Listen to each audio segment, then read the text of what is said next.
The eldest son of King Charles III, Prince William, is next in line, leaving his brother Harry on the sidelines. I think when it comes to Prince Harry, it's obvious that there's huge affection between the two brothers. Harry was the sort of the frontline jester that will be the guy that be entertaining. And also, if you ever got in a spot of bother, you know, if Harry were old enough, he's the sort of guy that would come and help you out. William would think about it. Despite being close during their childhood and teenage years, the looming pressure of the expectations of the crown has driven a wedge between the brothers.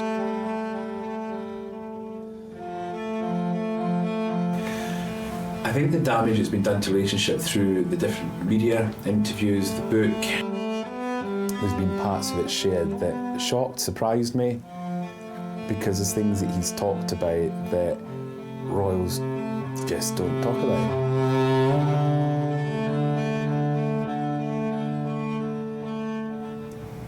I really don't know if that's fixable, because, so the thing about the royal family is the biggest thing to them is trust. That's the be-all and end-all is trust. And once you've lost that, it's gone.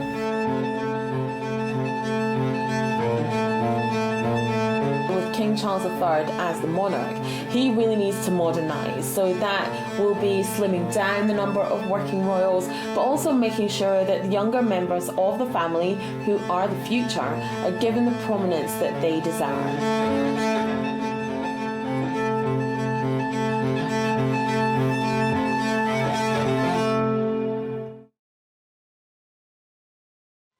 Crowds gathered outside Buckingham Palace throughout the evening. Then at 10:25, their patience was rewarded with the formal notice of the birth. It was signed by Mr. George Pinker, the Queen's gynaecologist, and other doctors who attended the princess. The crowd cheered to the echo. The fact that Diana produced a little boy, an heir, I think just further endeared her to the British public. People loved her even more, and when she came out holding Prince William with Prince Charles, images that really just melted, I think, even the most hardened hearts around the country. And it was a cause for great celebration. Britain had come through a difficult time, and I think the royal family were giving the country something to look forward to. William had a fairly traditional aristocratic childhood, in as much as he was taken care of by nannies. His parents were, you know, Diana particularly was a modern parent, but she was a modern aristocratic parent, and she did use nannies, and the nannies really were the people that William spent most of his time with.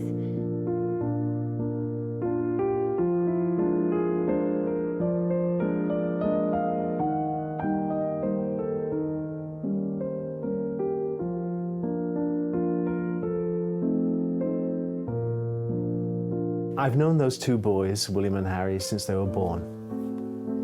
I used to change their nappies. They used to call me Uncle Paul. I've always been there, and I've watched them grow. I'm very proud of them. They're lovely boys. Being a new mother, there were obviously challenges for Diana, but being a new mother and being a member of the royal family and trying to juggle everything within the confines of Kensington Palace, I think really did take their toll. Now, Diana did make the decision to hire a nanny for Prince William, but she was always paranoid, I think, as both of her children were growing up. I think William in particular suffered growing up. Because Diana was very possessive and very. She'd lost her own mother when she was 6, and she had felt abandoned and unloved. And as a result, she grew up with a great fear of being unloved and being abandoned again. And when she realized that the nanny that she'd employed, a woman called Barbara Barnes, who was very informal and loving and hands-on, when Diana realised that the bond between Nanny and William was very strong, she took fright and found a flimsy excuse to get rid of Barbara Barnes. And so when William was 4 years old, suddenly this woman who had been in his life for as long as he could remember, whose bed he'd climbed into every morning for a cuddle before getting up, was gone. And I think that was a major turning point in William's life, because he had been a very outgoing little boy.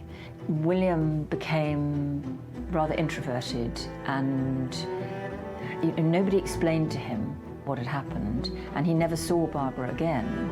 William felt abandoned when the nanny left him.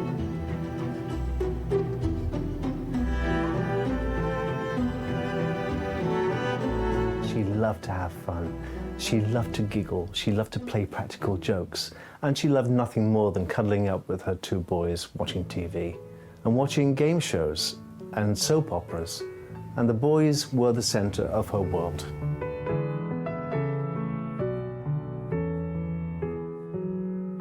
I was very fortunate to go with Diana to Richard Branson's island, Necker Island in the British Virgin Islands. You know, there was Diana on this island at a difficult time, wanted this week to be alone. But literally half a mile across the lagoon at Byrus Creek were 60 to 70 of the world's press, media, paparazzi, whatever you want to phrase it. And she said, "I'm not giving any photo calls, Ken. I'm not doing anything." I said, I mean, it's not a problem for me. It's up to you. I mean, it's your choice. And then something changed, actually, that actually made things a lot easier. The manager from the island just returned from neighbouring Tortola with the supplies. And in these supplies, he said, he was Canadian. He said, "I've got some gifts for the children." I said, "Oh, what's that?" He said, "I've got a couple of catapults." And I thought he meant these handout catapults. I thought, no, we don't want those. There's the last thing we want. No, but these were these massive, great elastic catapults, you know, sort of inch square elastic with these huge pouches that you tie to two trees. And he had this sort of bag of balloons that you fill with water. And then and I thought, oh, maybe great for the kids. They can sort of have, you know, sort of target competitions. William heard all this.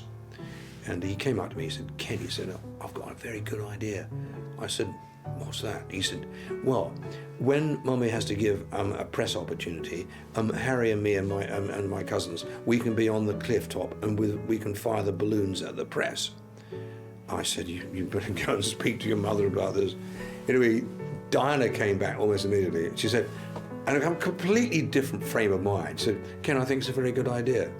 So I said, "So you're going to do this press thing?" "Yes, why not?" So the following day, this flotilla of small boats arrive. And they were delighted, of course. They were some of the best shots of Diana that ever came out in the sort of leopard skin costume, etc. And then suddenly, from the top of this cliff, came the words, "Fire!" So off the top of this came this sort of salvo of multicolored water-filled balloons that landed right in the center of this flotilla of cameramen who interestingly found it incredibly amusing. And one of the balloons hit Whittaker. And of course, that was his pièce de résistance, because he then shouts up something, "I've just been flayed by the future King of England." And of course, everybody started laughing on Diana on the beach, her mother, her sisters, her brother. It was an incredible experience, all because of William's idea.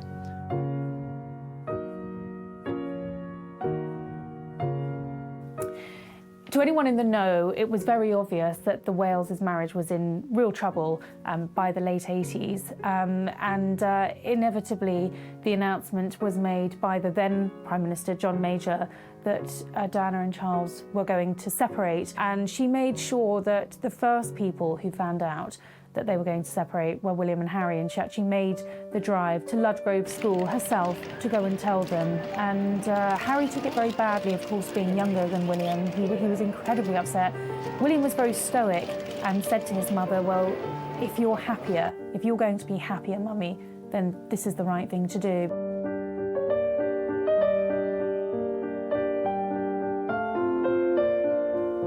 Diana took it upon herself to give an interview to Martin Bashir, who was the presenter of Panorama. Completely unprecedented, a total shock to the royal family. Diana did this interview in great secrecy, but alerted William and his housemaster to the fact that it would happen a couple of days in advance. And the housemaster said, "Will you please come down to Eton and explain to William what is about to happen?" And so she went down to Eton, and she had the briefest of conversations. I think she was there for about 5 minutes, and said, "Don't worry, there's nothing sensational in it. You won't be upset. You know, you'll like it." And of course, she was completely wrong. William was really upset by that interview. And of course, caught in this very ugly crossfire were two little boys, William, who was at Eton at the time, who had to deal with the taunts and the other children having seen this interview, mocking his mother and her doe eyes as she was talking to Martin Bashir. Very, very difficult for both of them. Harry was more sheltered. He was still at Ludgrove at the time.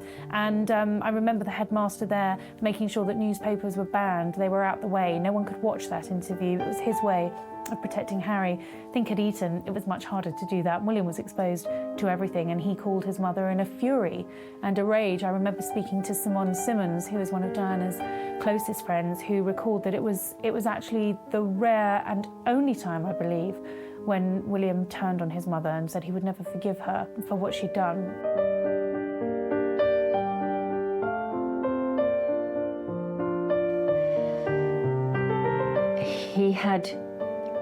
He had been in the south of France before her death with his mother and with Dodi Fayed and Mohammed Al Fayed, and they had stayed in the Al Fayed's villa in the south of France, and they'd been on the boat that Diana had been famously photographed on.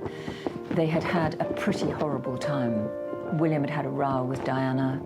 Harry had had a row with one of Fayed's children. They had hated the publicity. They'd hated the fact that the paparazzi were all over them. They hadn't really liked the Fayeds very much. They'd felt hugely uncomfortable. And so they were quite relieved, I think, to get back to spend the next part of their school holidays in Scotland with their father. On this, the first day of their Balmoral holiday. Father was in Lord of the Isles tartan, he is a traditionalist, but the boys chose more modern garb. Harry, 12, seemed quite relaxed. William, 15, well over 6 feet tall, finds being on public parade very difficult. Often he did look just like his once shy mother. They flew back to England, they went up to Balmoral, and they'd been there for some weeks, having the most wonderful time with all the royal family, the Queen, the Duke of Edinburgh, aunts, uncles, cousins, and their father. And their mother was due to come back the next day, and they were due to fly from Balmoral down to London to see her for the last few days of the school holidays before going back to school. And they had had a phone conversation with Diana on that evening before she flew back. She'd wanted to speak to both of them, and they were playing a game, and they were actually quite irritated at having to leave the fun they were having and go and speak to their mother on the phone.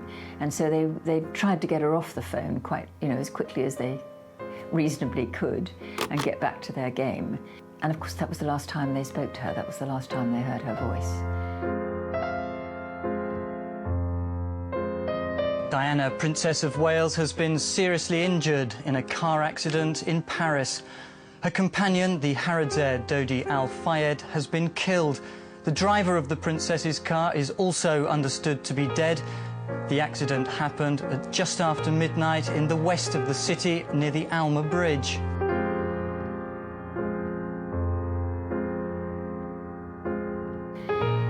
She died in the early hours of the next morning.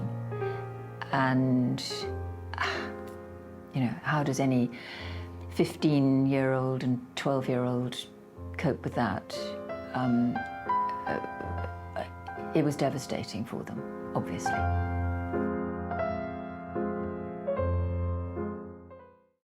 Experience the past like never before with History Hits award-winning original documentaries and ad-free podcasts with our expert historians like Dan Snow, Susanna Lipscomb, Lucy Worsley, Mary Beard, Tristan Hughes and myself, Matt Lewis. Sign up for an exclusive discount using the link in the description and embark on your historical journey from the wonders of ancient Egypt and the life of Anne Boleyn to the rise of Napoleon Bonaparte and the discovery of Shackleton's endurance. Get history wherever, whenever, exclusively on History Hit.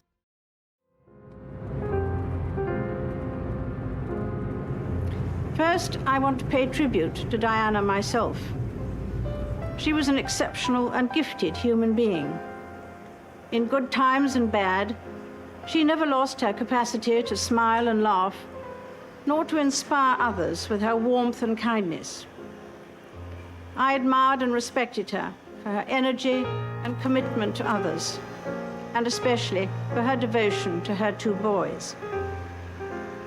This week at Balmoral, we have all been trying to help William and Harry come to terms with the devastating loss that they and the rest of us have suffered.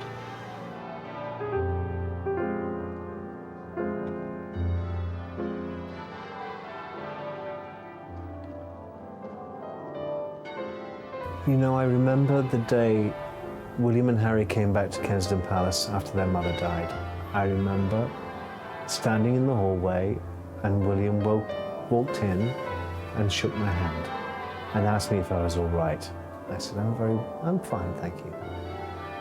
Harry ran down the corridor, flung his arms around me and broke his heart. I still remember his tears wet my shirt through. He was broken-hearted.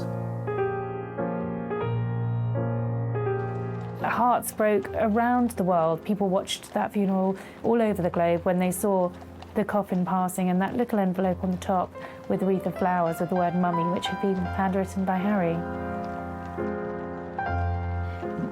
William and Harry walked behind the cortege. It was a long walk. There were crowds sobbing and wailing and thousands and thousands of people lining the route. And they walked with their father, their grandfather and Charles Spencer.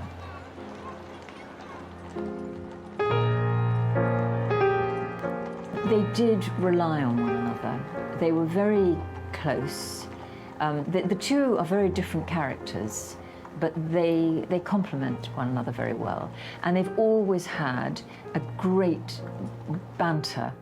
They tease each other mercilessly. And then when their mother died, I think that brought them even closer together because they couldn't share with anyone else what they had experienced. It wasn't, you know, like the death of any normal parent, because with the death of a normal parent, you don't have the world grieving as well. It was almost as though their grief was being devalued by the grief of strangers.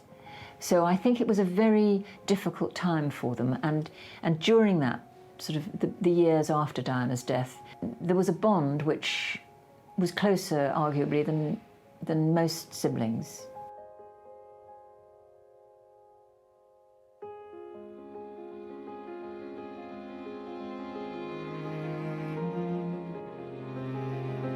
William, although he looks like his mother, is more like his father. He's studious, he's very careful, he's very respectful, he's duty-bound.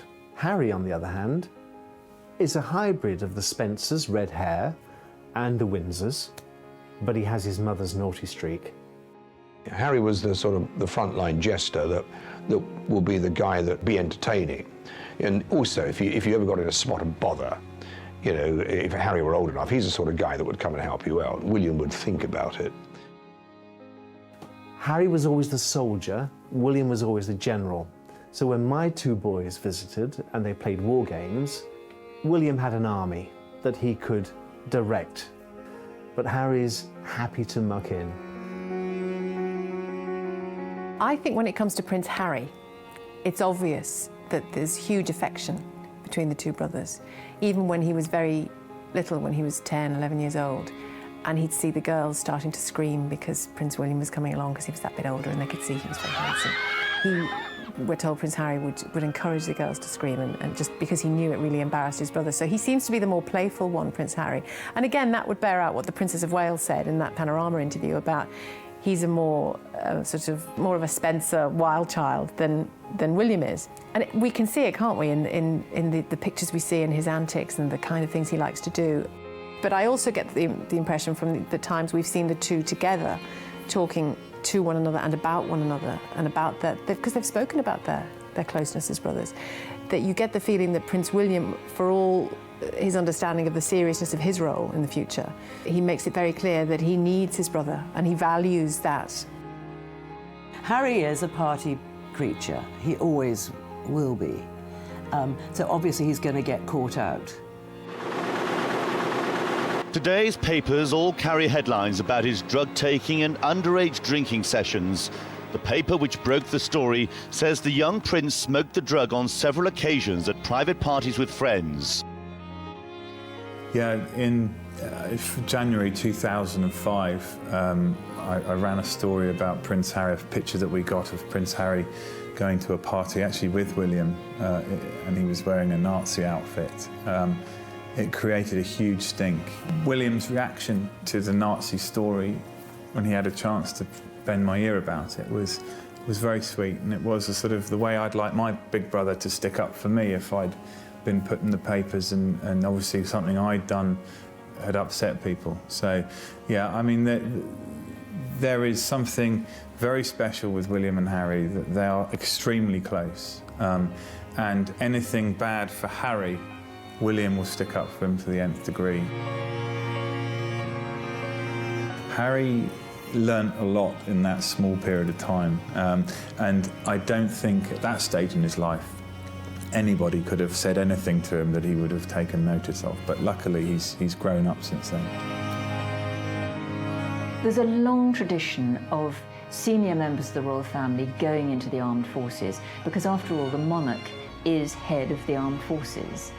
And it's a useful place, really, for them to be. Harry's service in the military wasn't just a sort of box-ticking exercise. Harry was a genuine believer in the military and always wanted to be a soldier from, I guess, from the age when he was able to know what a soldier was. Certainly when I met him, age 3, he was always in sort of khaki uniform, and he always wanted to be a soldier. Prince Harry's military experience was fraught with security concerns. He joined Sandhurst in 2005, and in 2006, the Ministry of Defence announced that he would be deployed to Iraq the following year. This led to a fierce public debate. Harry had been stopped from going.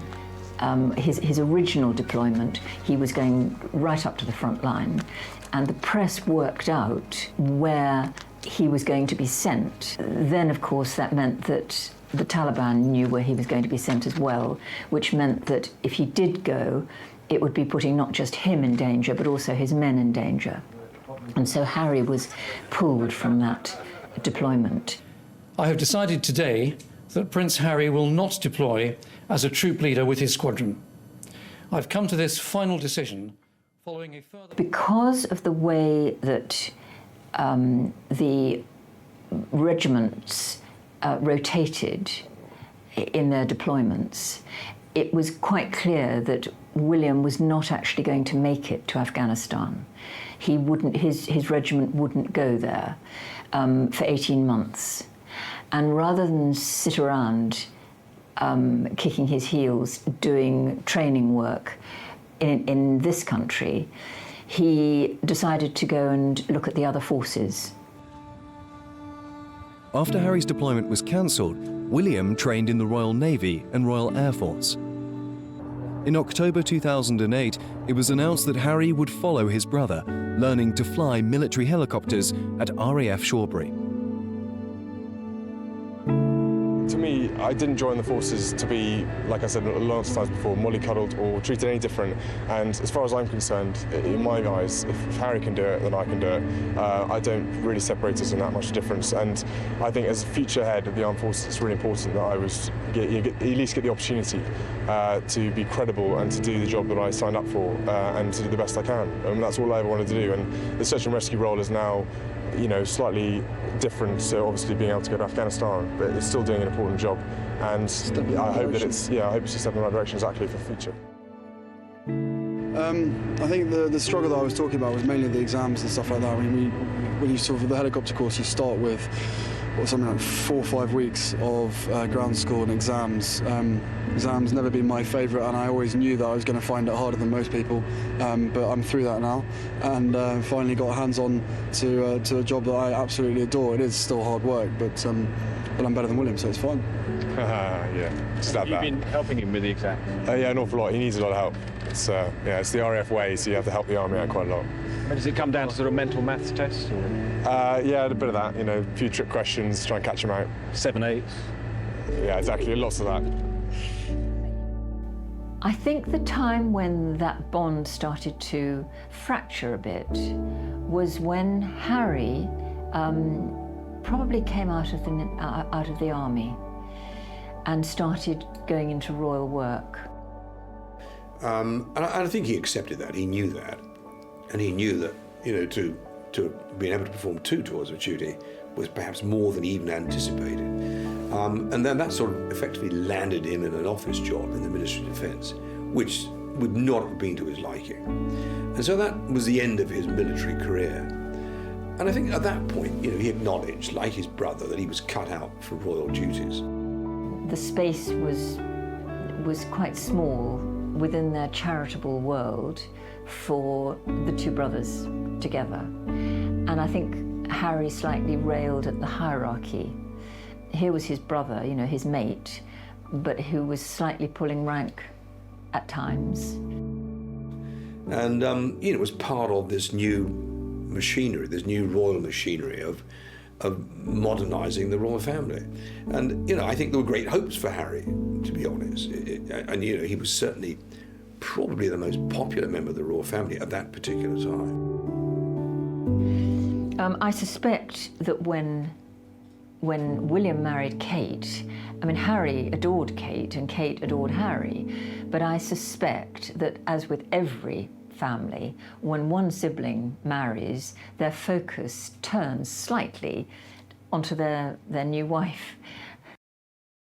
And so everything looked good and remained so until, his marriage, and there was all the sort of, there was a lot of, I would say, controversy, but, for the first time here you had a prince of the realm marrying an American divorcee of mixed heritage.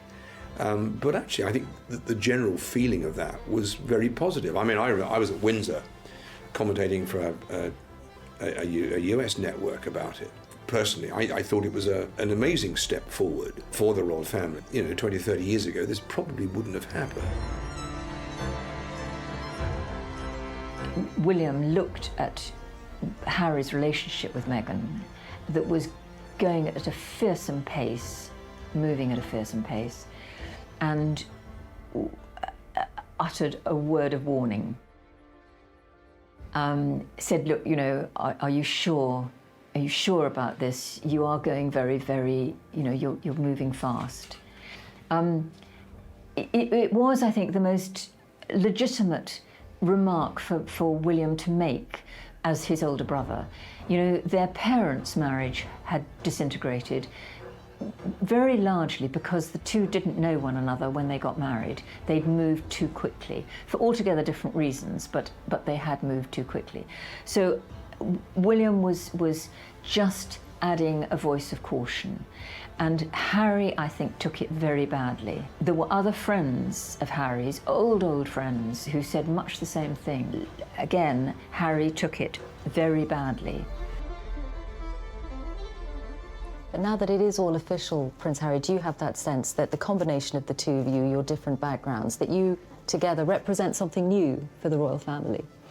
I don't know if it's something new. I think it's, for me, it's an added member of the family. It's another team player as part of the bigger team. And you know, for all of us, all we want to do is be able to carry out the right engagements, carry out our work, and try and encourage others and the younger generation to be able to see the world in the correct sense, rather than perhaps having a distorted view. I think then, as time went by and Meghan moved into Kensington Palace and became a member of the family, and there was unhappiness within the office. There were rumours that Meghan was bullying some of the staff. Her method of working was not what they had been used to. Whether it was because she was American, whether it was because she was a movie star who treated people in a different way, it was not what had happened in the past within that royal household. And I think William, when he heard that some members of staff were being reduced to tears or not enjoying their working life anymore, I think he got very angry. And he confronted Harry and told him what was going on, and Harry was protective of Meghan. So that is where I think the seeds of it all, a fracture in this bond that had been so close, came from. The announcement of Harry and Meghan's pregnancy shocked the world. Meghan and Harry welcomed the newest royal member a few weeks before their first anniversary. His name was announced 2 days later, Archie Harrison, Mountbatten, Windsor. Behind the tall walls of Windsor Castle is where fewer than 25 guests were invited to witness the newest royal baptism. Those invited taken discreetly to the tiny private chapel. Outside, though, the streets were thronging with people. Those hoping to catch a glimpse of the royal christening, though, were left disappointed. We do pay for the royal family, including Meghan and Harry, and I think that they could have given us a little, a little something. I think it should be public, it always has been. Why change it? It's their decision, it's their family. It's not as if they're direct in line. And this royal watcher says the public may have to get used to this royal couple's desire for privacy. Well, it seems to be the case that Harry has decided he wants his little boy to have more of a private life. He feels he's a long way from the throne and wants to enjoy some type of privacy. But it could be a problem because no matter what you do, he is growing up in a royal goldfish bowl. He has got two of the most famous parents in the world. Today's christening is a very different royal event, part of the continuing desire by the Duke and Duchess of Sussex to raise their son Archie out of the spotlight. And they're a couple determined to do things their own way. Yes, I'm very excited to announce that Meghan and myself had a baby boy early this morning, a very healthy boy. Mother and baby are doing incredibly well. It's been the most amazing experience I could ever possibly imagine. How any woman does what they do is beyond comprehension, but we're both absolutely thrilled and so grateful to all the love and support for everybody out there, from everybody out there. It's been amazing. So we just wanted to share this with everybody.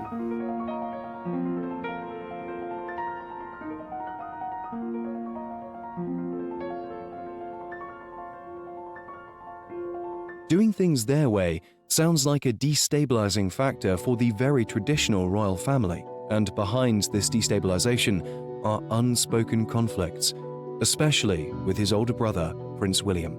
Harry and Meghan left as working members of the family, left the country, went to Canada first, then America. Look, they're clearly very unhappy with the royal existence that they have at the moment and the way that their public life impinges on them. It's something they clearly want to change, and many people have sympathy with that. It's understandable. The crux of the matter is you can't be half royal. You can be part of the royal machine, you can accept the privileges that go with it, but also take the restrictions. You live in a sort of bubble, or you can stand back. I mean, the next generation of Dukes of Kent, Dukes of Gloucester, they're private citizens. No one would recognise them in the street. You can go down that route if you want. What you can't do is to be sort of transatlantic royals who drop in, do a bit of royal stuff, but then go off to do this sort of financial independence stuff in LA or Toronto, wherever it is. I think the whole plan that Harry and Meghan have is a really problematic one, because they're talking about stepping back. Their critics would argue, about having their cake and eat it. They're talking about one day representing the Queen on a foreign tour to another country, on another day, say in North America, earning serious money with some sort of endorsement of some sort of product. The risk is that those two things aren't compatible. The risk is that their pursuit of money will tarnish the Windsor brand and tarnish the House of Windsor. In September 2020, the Duke and Duchess of Sussex signed a multi-million-dollar deal with Netflix. The concern that Harry and Meghan would expose the entirety of the royal family's life to the public arose. There may be a point that at some stage that the Queen, Charles and William believe that what Meghan and Harry are proposing is a threat to the institution of the British monarchy, then they will act. The Duke and Duchess of Sussex have undertaken a public relations blitz, appearing in a buzzy primetime interview with Oprah Winfrey that drew millions of viewers. In the interview, the couple discussed mental health issues, and the Duchess said she had suicidal thoughts after marrying into the British royal family. I think there is now an allegation of racism hanging over a member or members of the royal family. We don't know who, as we said earlier, not the Queen, not the Duke of Edinburgh, but beyond that, we don't know who. Harry and Meghan wouldn't say. And nor do we know the context in which this remark was made. But we do know, from what we've heard, that both Harry, when he heard it, and Meghan, when it was passed on, took offence to it, and therefore that is an issue for them. And also, I think there's slightly wider questions for us as a society. Harry said that he left in part because of racism in the UK. It was a terrible interview, which really did huge damage to the monarchy, to Britain as a whole, because Meghan talked about the country really being racist, and did huge damage to his relationship with his father and with William. Harry also accused his father of cutting him off financially, which we now know actually wasn't true.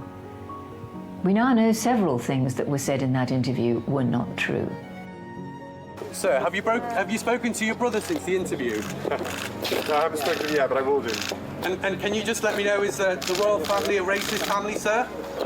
No, we're very much not a racist family.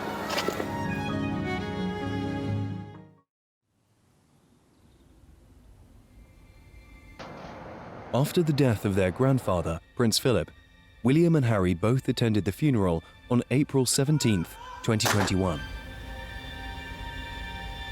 This was the first time the brothers had been seen together since Harry left for America.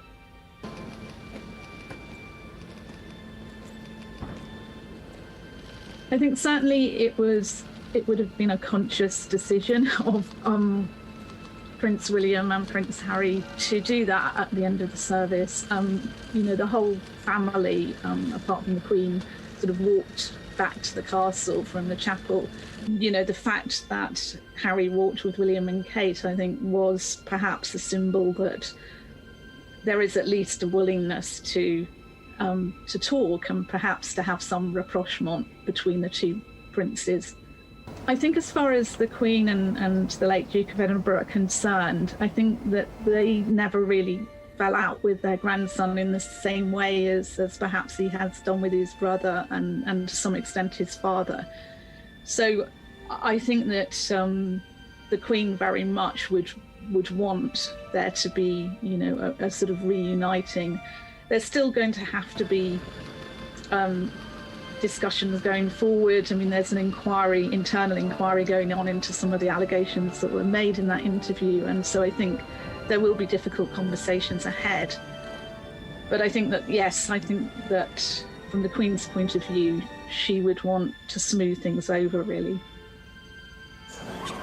In September 2021, the the two brothers unveiled a statue of their mother, Diana, in the sunken garden of Kensington Palace. All smiles, they would have known the world was watching, but this felt like a genuine reunion. Two sons who have had their troubles coming together with Princess Diana's brother and sisters to remember their mother. Sharing a joke and the duty of unveiling the statue, a lasting tribute how Diana used her spotlight to shine a light on others. Paul, the princess was a very public figure and in many respects an icon, but she was somebody's mother. So I paid the greatest heed to both princes and what they had to say. I think it'll take quite a lot of work for the relationship to be restored to what it was. But I think that, baby steps. And the fact that they were together, the fact that they were smiling together, laughing even at times, clearly talking, is a real step forward. Yes, it is difficult to know if this was a show of unity just for one day, but it did feel like engagements from a couple of years ago when they were on much better terms, again, bouncing off each other today in a way that only brothers can. The two are very different characters, but they complement one another very well. And they've always had a great banter. They tease each other mercilessly. They did rely on one another.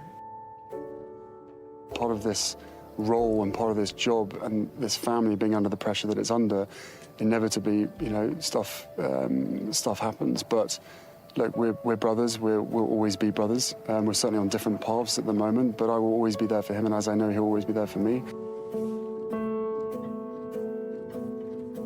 Prince William, for all his understanding of the seriousness of his role in the future, you get the feeling that he makes it very clear that he needs his brother and he values that.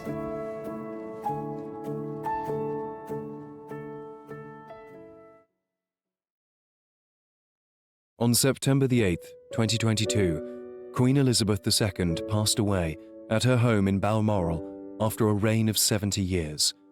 Her death left the royal family devastated. But the monarchy continued on in the face of grief after a period of mourning.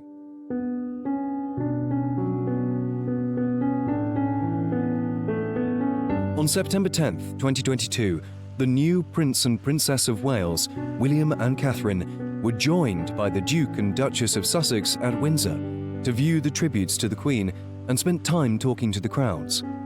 There were mixed reactions from the people there.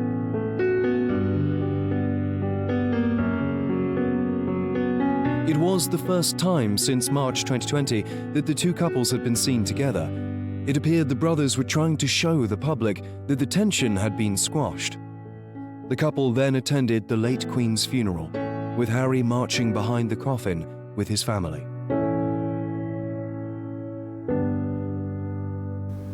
When it was finally announced that the Queen had died, there was an extraordinary outpouring of grief amongst the nation because, the majority of the Queen's subjects had never known another monarch. And it was kind of the end of an era. It wasn't just her death, it was the end of an era. It was end of the Elizabethan age as we know it. And of course it was all so dramatic and so beautifully staged that made it even more poignant. The soldiers, the wonderful music, the people that used to work for the Queen, walking behind her coffin was very, very moving. And the crowd, was crying. In his first speech to the nation, King Charles confirmed that his son William would be taking on the title of Prince of Wales and succeeding to be the first in line for succession. As my heir, William now assumes the Scottish titles which have meant so much to me.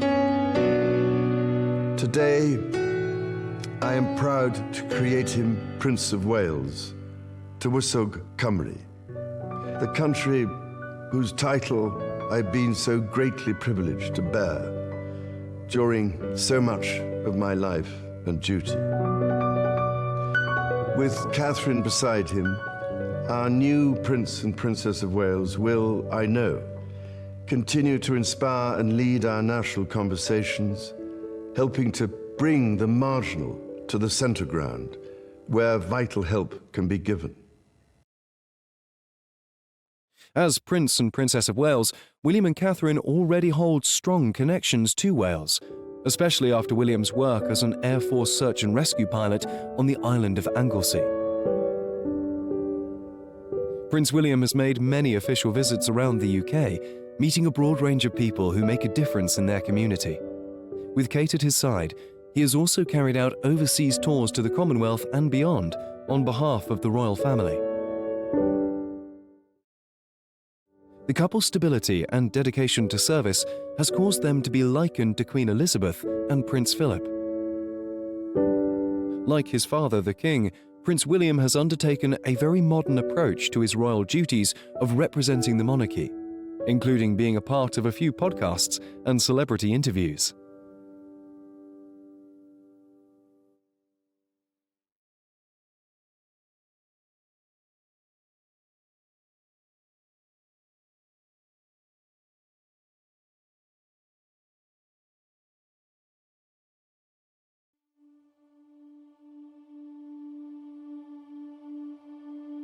On December 8, 2022, the all-access documentary series was released, titled Harry and Meghan.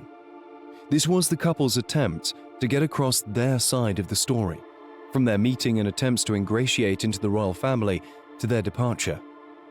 If the trailers are anything to go by, the tone of it's going to be extremely uncomfortable for people on both sides of the Atlantic, and that's going to make family reconciliation even harder than it already is. You'll watch that series and think, the royal family need looking after, they've come out of it better, or you'll be on the side of Harry and Meghan and think, wow, they had to put up with a lot and I'm on their side. She's becoming a royal rock star. And then everything changed. There's a hierarchy of the family. You know, there's leaking, but there's also planting of stories. There was a war against Meghan to suit other people's agendas. It's about hatred. It's about race. It's a dirty game. The pain and suffering of women marrying into this institution, this feeding frenzy. I realized they're never going to protect you. I was terrified. I didn't want history to repeat itself.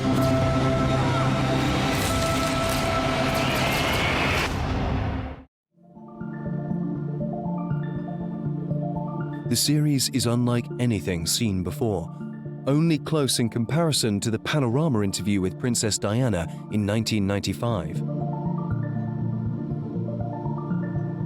Years of stories half told and whispered through the media were expanded and clarified. The couple's first introduction was via an Instagram post Harry revealed. Meghan spoke about the whirlwind of the pressure of meeting Prince William and Princess Kate for the first time. The Sussex brand, both in the UK and America, is being helped in one way by this Netflix documentary series by bringing the Sussexes back onto our radar screens, if not our TV screens. So there is perhaps a fear that out of sight means out of mind, and by cooperating with Netflix on a documentary like this, it gets us all talking about them again, and it keeps them in the limelight, and it keeps their brand of Harry and Meghan alive.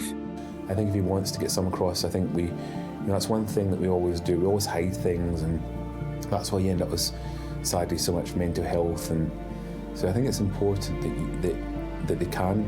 Royals should be able to express themselves to everyone else. But I think the problem is it's the way it's been done. Doing it on Netflix, obviously for money. I think if he'd done it differently in other ways.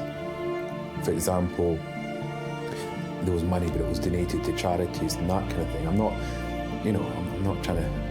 It's a difficult one. It's a really difficult one. But I think if it had been done differently, maybe people would have seen it differently.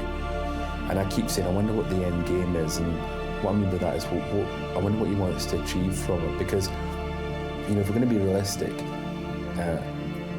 over the centuries, monarchies have never always been perfect. And there's been issues and things have gone wrong, or they've done things wrong, or whatever. And sometimes you get people that try to fight against them, including family, and it never ends well. Because monarchy is not just about this is where people get confused. It's not a king and queen. It's not a prince and princess. It's more. It's more than that. It's when he used the word institution or a firm, that is, or a company, that's it. And that will do everything to protect itself. I think if that's what he's trying to fight against, I just don't know how that's going to pan out. I don't know how it's going to work, and that's what I don't get, is what he wants to, what will be achievement at the end of it, other than causing so much upset to him and his family and his father, his brother. That's the bit I'm confused at. I would love it if they could all sort it out somehow.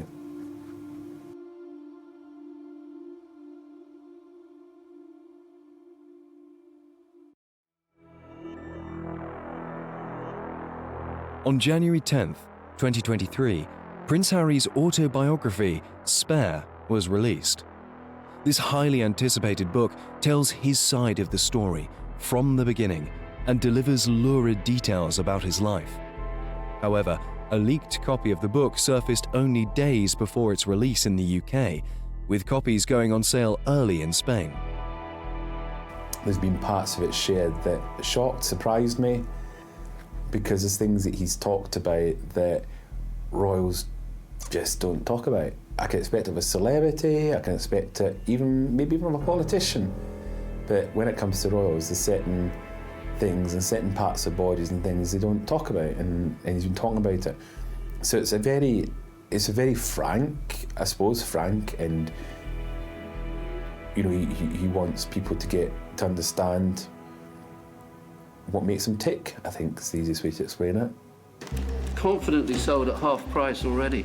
I think it's terrible for him to reveal his difficulties and unhappiness in public like this. I mean, maybe he thinks it helps him, but I can't see how. I think if he were truly committed to serving other people, he wouldn't be serving his interests as he is. From the leaked Spanish copy, news outlets in the UK shared that in Spare, Harry recounts how he was allegedly physically attacked by his older brother, Prince William.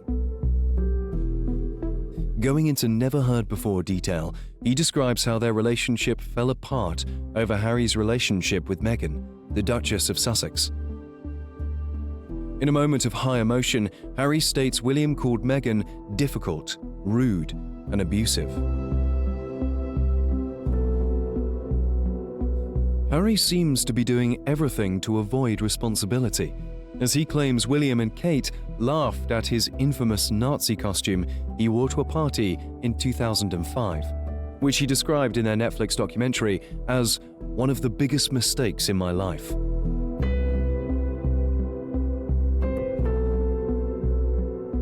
So the thing with the royal family is the biggest thing to them is trust. That's the be-all and end-all is trust. And once you've lost that, it's gone. And I think that will have been lost. I think that will have gone. However, Harry is still the king's son. I know how much that love is. Just that the Queen loved him as well. And I don't think anything could change that. I really don't. I really believe that that kind of love cannot be destroyed. But from the public point of view, there is the embarrassment part and the awkwardness of that.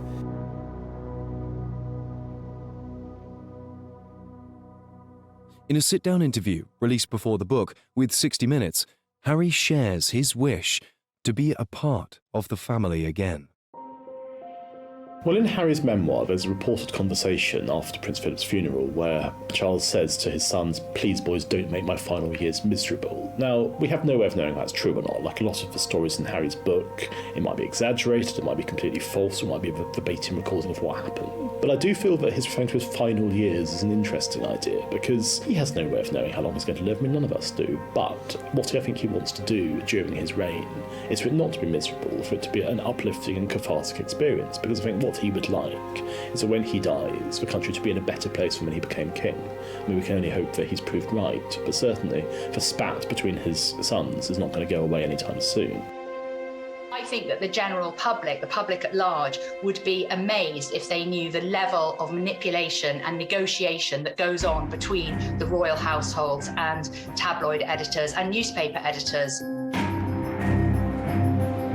Surprising and fantastic if this book put that all to rest and said from now on we're going to be a family. It's quite okay for Harry and Meghan to live in America, but to come over here and be part of the family in the holidays. Here we see Harry reaching out emotionally, suggesting that he wants his father and his brother back. So on that level, perhaps a scope for reconciliation, but no contrition on his part. I think the damage that's been done to the relationship through the different media interviews, the book, I really don't know if that's fixable. I know the king loves and adores both boys equally. I witnessed that a lot on many occasions, so I know how much that love is. Just that the queen loved him as well. And I don't think anything could change that, I really don't. With King Charles III as the monarch, he really needs to modernise. So that will be slimming down the number of working royals, but also making sure that the younger members of the family, who are the future, are given the prominence that they deserve.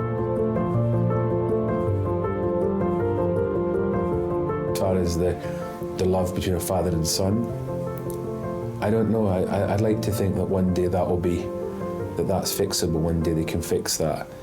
Even though the relationship in the public might never be the same again, it'd be nice to think that one day behind closed doors they can heal that part of the relationship, which I think is possible, I think.